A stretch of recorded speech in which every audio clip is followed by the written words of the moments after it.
விசிகாவின் ஒற்றை முகம் திருமாவளவன் தான். நைட் நீங்க 2 மணிக்கு பேசினா கூட 1 லட்சம் பேர் நின்று பார்க்கக்கூடிய ஆட்கள் தான்.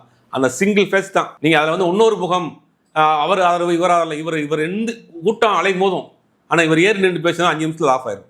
இல்லை, இப்போ நான் அதில் மறுக்கல. நான் திருமாவளவனுக்கு இருக்க அந்த ஃபெமிலியாரிட்டி விஷயத்தை நான் மறுக்கல. இல்லை, கட்சிக்குள்ள சொல்றேன். கட்சி வெளியில பார்க்குறப்ப அப்படி தெரியும். ஆனால் இவருடைய வார்த்தைக்கு மொத்தம் அப்படியே யானை அங்குசத்துக்கு கட்டுப்பட்ட மாதிரி நிற்கும். அந்த மாதிரி தான் உள்ள வச்சிருக்காரு. ஆனால் அதை தாண்டி நீங்க சொல்ற மாதிரி கருத்துக்கள் இருக்கும். இவர் நம்மளுக்கும் அந்த ஆட்சி அதிகாரத்தில் பங்கு வேணுங்கிற ஒரு ஆசை இருக்கும், கருத்துக்கள் இருக்கும். அதை ஏற்றுக்கிறாம போகிறது கட்சியும். எல்லா கட்சியிலையும் இப்போ திமுக இருக்கட்டும், அதிமுக இருக்கட்டும், அதிமுகவிலே 2-3 இதாக இருக்கும். ஒரு கூட்டணி அமைக்கிறப்ப இந்த கூட்டணி எல்லாமே போய் சேர்றோம் அப்படின்னு ஒரு கருத்து சொல்லுவாங்க. ஆனால் கட்சியை வெளியே போக மாட்டாங்க.